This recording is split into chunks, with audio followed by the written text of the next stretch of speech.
नमस्कार, मी Rajratna Jondhale. Top news मराठीमध्ये आपलं स्वागत. जवळपास 1 वर्षापूर्वी मसाजोगचे सरपंच संतोष देशमुख यांची निर्घृण हत्या झालेली होती.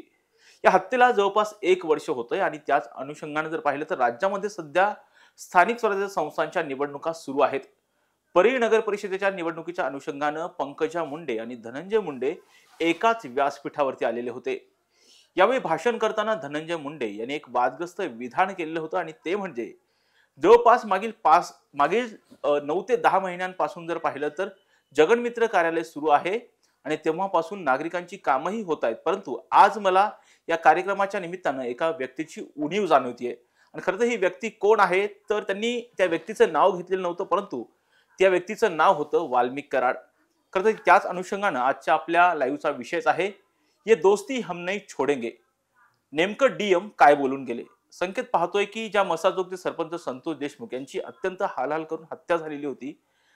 धनंजय मुंडे जे की राज्यामध्ये मंत्री होते, आता आमदार आहेत, राष्ट्रवादीचे महत्वाचे नेते आहेत, त्यांनी परळी नगर परिषदेच्या निवडणुकीच्या प्रचारादरम्यान एक वादग्रस्त विधान केलं होतं. खरं तर मला आज या कार्यक्रमाच्या निमित्तानं, प्रचाराच्या निमित्तानं मला कुठंतरी माझ्या एका जुन्या सहकार्याची आठवण होती असं ते म्हणाले.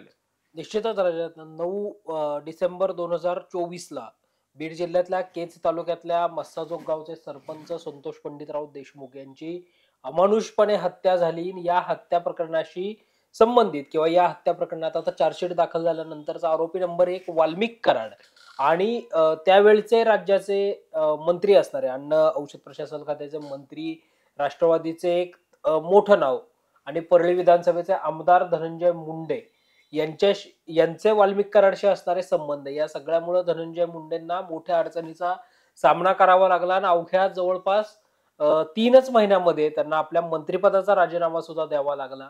वाल्मिक कराड तर आता तुरुंगामध्ये आहे. मात्र तरी सुद्धा अजूनही धनंजय मुंडेंना या वाल्मिक कराडची आठवण जी आहे ती सतावताना पाहायला मिळते. म्हणजे ज्या जगनमित्र कार्यालयाची जबाबदारी वाल्मिक कराड पाहत होता आणि ज्या जगनमित्र कार्यालय सुद्धा या सगळ्या घटनेच्या केंद्रस्थानी आल्याचं पाहायला मिळालेलं होतं. ज्यावेळी वाल्मिक कराडला अटक झाली त्यावेळी धनंजय मुंडे यांचे चुलत बंधू अजय मुंडे यांच्याकडे जगनमित्र कार्यालयाची जबाबदारी जी आहे ती आल्याचं देखील पाहायला मिळालेलं होतं. आणि एकंदरीतच जर आपण पाहिलं तर या सगळ्यामध्ये आता जर आपण पाहिलं तर तरी सुद्धा म्हणजे जरी अजय मुंडेंकडे जगनमित्र कार्यालयाची जबाबदारी गेलेली असली तरी धनंजय मुंडेंच्या मनात मात्र जगनमित्रासाठी वाल्मिक कराड हेच असल्याचं पाहायला मिळतंय. कारण काल ज्यावेळी धनंजय मुंडे म्हटले की आज सगळे मला स्टेजवर दिसत आहेत पण मला माझ्या एका सहकार्याची उणीव जी आहे ती भासताना पाहायला मिळते. आज जगनमित्र कार्यालय खुलं आहे, सर्वसामान्यांची कामं होत आहेत, मात्र तरी देखील माझा सहकारी जो आहे, माझा एक सहकारी मला इथं दिसत नाहीये आणि त्याची उणीव जी आहे ती मला या ठिकाणी पाहायला मिळते. जाहीर भाषणामध्ये खरं तर पहिल्यांदा धनंजय मुंडेंनी वाल्मिक कराडची आठवण जी आहे ती काढल्याचं पाहायला मिळालं. म्हणजे या सगळ्या प्रकरणानंतर धनंजय मुंडे काहीसे राजकीय अज्ञातवासात गेल्यासारखं चित्र आपल्याला पाहायला मिळालेलं होतं. मग ते इगतपुरीला जाऊन विपश्यना केंद्रामध्ये सुद्धा त्यांनी 10 दिवसाची विपश्यना केल्याचं पाहायला मिळालं. रामटेकला नंतर ते एका कार्यक्रमाच्या निमित्ताने गेले होते, तिथे ते माध्यमांशी बोललेले नव्हते. नंतर 200 दिवसांनंतर धनंजय मुंडे प्रकटले माध्यमांसमोर जाहीर भाषणामध्ये, त्यांनी आपल्या मनातली खतखत व्यक्त केली. मात्र वाल्मिक कराडचं नाव घेणं हे त्यांनी थेटपणे त्यावेळी टाळलं होतं, तो रेफरन्स देणं टाळलेलं होतं. आणि आता सुद्धा कालच्या भाषणात सुद्धा परपळी मधल्या त्यांनी धनंजय मुंडेंनी वाल्मिक कराडचं नाव घेतलं नाही, मात्र कुठेतरी कार्यकर्त्याच्या आपला एक मित्र सहकारी आपल्यामध्ये नसल्याची खंत मात्र त्यांनी थेटपणे बोलून दाखवली. यामुळं राज्याचं राजकारणात जे आहे ते धनंजय मुंडेंवर पुन्हा एकदा टीकेची झोड उठतानाच पाहायला मिळते. संकेत, एक महत्वाची गोष्ट म्हणजे जर पाहिलं तर पंकजा मुंडे सुद्धा या कार्यक्रमाला होते. पंकजा मुंडेंनी सुद्धा एक मोठं विधान केलं होतं की खरं तर चुकीचे आरोप करून एखाद्या व्यक्तीला म्हणजे धनंजय मुंडेला कुठेतरी घेरल्या जात होतं असं सुद्धा त्यांनी आरोप केला. अगदी निश्चित परळी नगर परिषदेच्या प्रचाराच्या अनुषंगानं ज्यावेळी सभा घेतली जात होती, मुंडे बंधू भगिनी या प्रचार सभेच्या निमित्तानं एकत्र आलेली पहिलीच जी आहे ती सभा होती. आणि या सभेमध्ये धनंजय मुंडेंचं भाषण झालं, नंतर पंकजा मुंडेंचं भाषण झालं. धनंजय मुंडेंनी पंकजा मुंडेंसमोर खरं तर वाल्मिक कराडची नाव न घेता आठवण काढल्याचं पाहायला मिळालं. तुला आठवत असेल दसरा मेळाव्यामध्ये सुद्धा वाल्मिक कराडचे फ्लेक्स जे आहेत ते सुद्धा झळकल्याचं पाहायला मिळालेलं होतं. आणि या सगळ्यानंतर पंकजा मुंडेंनी थेटपणे धनंजय मुंडेंची एक प्रकारे पाठराखण केल्याचं पाहायला मिळालं. एखाद्याची चूक नसेल तरी त्याची केली जाणारी बदनामी या सगळ्यामुळे गव्हाबरोबर किडेही रगडले जातात, असं साधारणतः पंकजा मुंडे जे आहेत ते म्हटल्याचं पाहायला मिळालं. एक प्रकारे भावाची पाठराखणच पंकजा मुंडे यांनी केल्याचं चित्र जे आहे ते सुद्धा पाहायला मिळालं. संकेत हे सगळं झाल्याच्या नंतर जर पाहिलं तर संतोष देशमुख जे की सरपंच होते त्यांची अत्यंत हालहाल करून त्यांना हत्या करण्यात आली होती. त्यांचे बंधू असणारे धनंजय देशमुख यांनी सुद्धा या बाबतीमध्ये प्रतिक्रिया दिलेली आहे. खरं तर आठवण येणं स्वाभाविक आहे, कारण खंडणी असेल, हाणामारी असतील, त्यामुळे हे कुठेतरी परळीमध्ये बंद झालेलं आहे, त्यामुळे कुठेतरी आठवण येते असा आरोप त्यांनी केला. अगदी निश्चित राजरत्न, अगदी धनंजय देशमुखांची सुद्धा प्रतिक्रिया असेल. सामाजिक कार्यकर्ते अंजली दमानी यांनी सुद्धा धनंजय मुंडेंना या सगळ्या मुद्द्यावरून टार्गेट जे आहे ते केल्याचं पाहायला मिळालं. खरं तर Valmik Karad plus Dhananjay Munde is equal to Parli असं साधारणतः ते म्हणजे तेव्हाचं ते वातावरण जे आहे परळीतलं ते पाहायला मिळत होतं. म्हणजे जरी धनंजय मुंडे हे पालकमंत्री असले तरी प्रतिपालकमंत्री म्हणून वाल्मिक कराड काम करताना आपल्याला पाहायला मिळाले होता. धनंजय मुंडे आमदार मग वाल्मिक प्रति आमदार असं चित्र जे आहे ते आपल्याला तिथं पाहायला मिळालेलं होतं. या सगळ्यामुळं आता इतके वर्षाचा आपला सहकारी आज तुरुंगामध्ये आहे, तो आपल्या सोबत प्रचाराच्या निमित्तानं नाही. आणि जागा सुद्धा राजरत्न बघ, प्रचाराच्या निवडणुकीची सभा होती. म्हणजे आतापर्यंत जेवढ्या सभांमध्ये धनंजय मुंडेंनी भाषणं केली, परळीमध्ये, बीडमध्ये, जेवढी धनंजय मुंडेंची भाषणं झाली, या सगळ्या भाषणांचं मॅनेजमेंट वाल्मिक कराड करायचं. आणि या सगळ्यामुळे प्रचार सभेमध्ये धनंजय मुंडेंना वाल्मिक कराडची आठवण जी आहे ते आल्याचं पाहायला मिळालं. मात्र ज्याची आठवण आपण करतोय, आपण एक जबाबदार पदावर आहोत, आज जरी धनंजय मुंडे मंत्री नसले तरी या निवडणुकीच्या अनुषंगानं स्टार प्रचारक म्हणून धनंजय मुंडे यांच्याकडे जबाबदारी आहे. आणि स्टार प्रचारक म्हणून सभेच्या व्यासपीठावर ज्यावेळी भाषण करत होतो त्यावेळी आपल्या या बोलण्यामुळे जरी नाव सांगितलं नाही तरी तिथं असणाऱ्या प्रत्येकाला धनंजय मुंडे कोणत्या रेफरन्सने बोलले आणि धनंजय मुंडेंचा सहकारी कोण हे निश्चितपणे कळलेलं आहे. धनंजय मुंडे वाल्मिक कराडची मैत्री सर्वश्रुत आहे.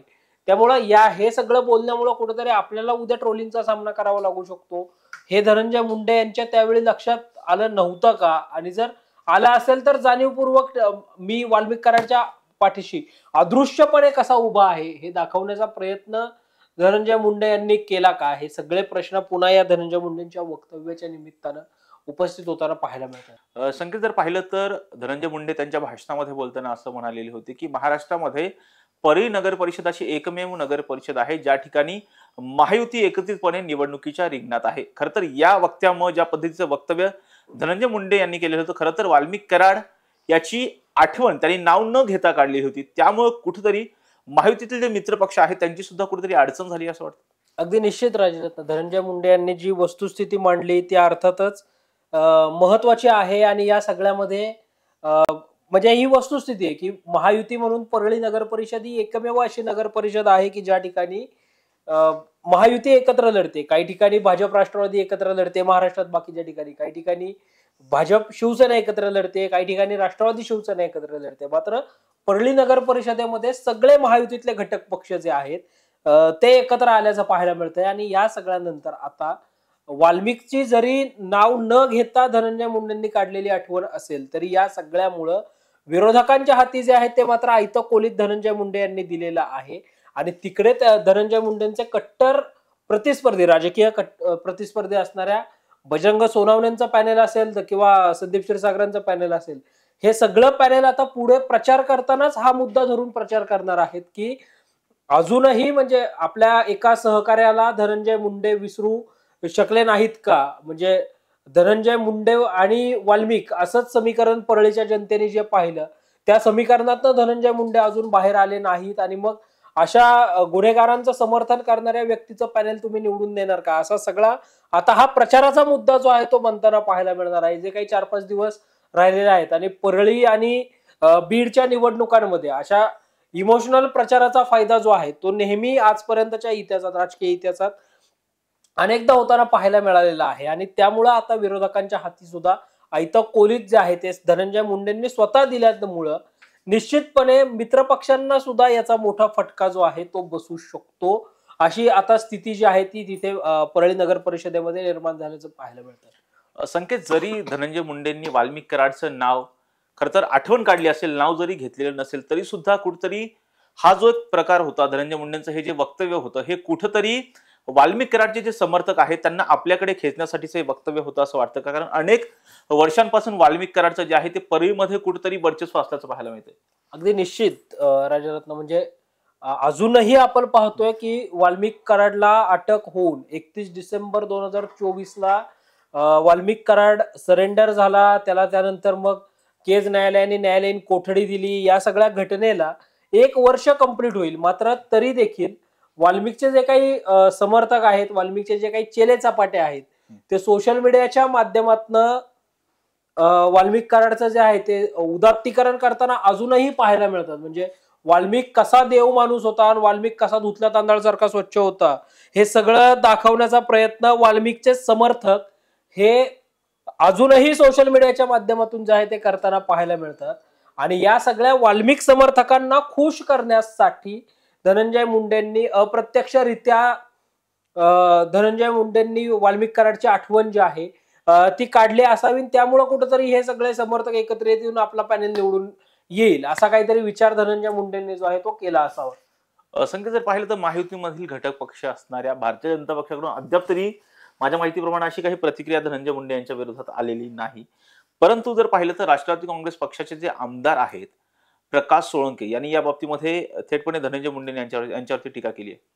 अगदी राजरत्न, प्रकाश सोळंके आणि धनंजय मुंडे असा एक नव्यानं संघर्ष राष्ट्रवादीमध्ये जो आहे तो पाहायला मिळतोय. म्हणजे एका बाजूला ज्यावेळी भाजप आणि शिवसेनेच्या अंतर्गत संघर्षाची चर्चा ज्यावेळी होत असते, त्यावेळी आता बीड राष्ट्रवादी मधलाच अंतर्गत संघर्ष जो म्हणजे तो अंतर्गत राहिला नाही. कारण प्रकाश सोळंके थेट माध्यमांसमोर येत धनंजय मुंडेंवर टीका करताना पाहायला मिळतं. म्हणजे इथपर्यंत की धनंजय मुंडे हे आम्हाला स्टार प्रचारक म्हणून नकोत, आम्हाला एक वेळ अजित पवार पाहिजेत, आम्हाला अजित पवार ची बीडमध्ये सभा पाहिजे, धनंजय मुंडेंची सभा बीडमध्ये नको, इथपर्यंत प्रकाश सोळंके म्हणताना पाहायला मिळतात. आणि या सगळ्या प्रकरणामध्ये, संतोष देशमुख हत्या प्रकरणामध्ये राष्ट्रवादीतूनच पहिल्यांदा धनंजय मुंडेंच्या राजीनाम्याची मागणी सुद्धा प्रकाश सोळंकेंनीच केल्याचं पाहायला मिळालेलं होतं. आपण जसं म्हटलं तसं विरोधकांच्या हाती आयतं कोलीत जसं धनंजय मुंडेंनी दिलेला आहे, तसंच राजरत्न प्रकाश सोळंके यांना सुद्धा टीकेची आयती संधी जी आहे या सगळ्यामुळे चालू झाल्याचं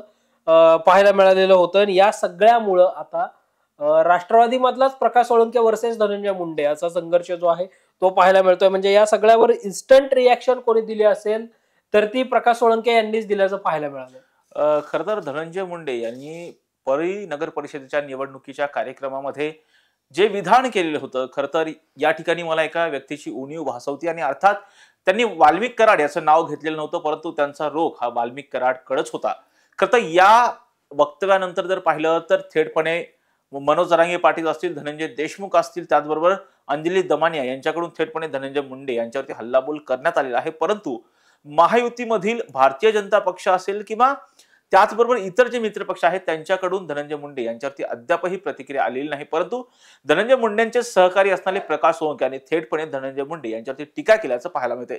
खरं तर या प्रकरणामध्ये पुढे काय होतं, कोणते महत्वाचे अपडेट येतात हे पाहणं आता महत्वाचं असणार आहे. अशाच महत्वपूर्ण बातम्यांसाठी आणि विश्लेषणासाठी पाहत राहा टॉप न्यूज मराठी. आपला महाराष्ट्र, आपली बातमी. तुमची car, electric panel, data server आगीपासून सुरक्षित आहे का? नाही? मग आजच बसवा F protect temperature activated fire suppression device. यामध्ये आहे eco friendly non toxic pressurised liquid, जे आग लागल्यास क्षणार्धात ऍक्टिव्हेट होऊन आगीवरती मिळवते नियंत्रण. बसवण्यास अतिशय सोपे आणि सुटसुटीत टेकालिपचे एक दर्जेदार उत्पादन एफ प्रोटेक्ट.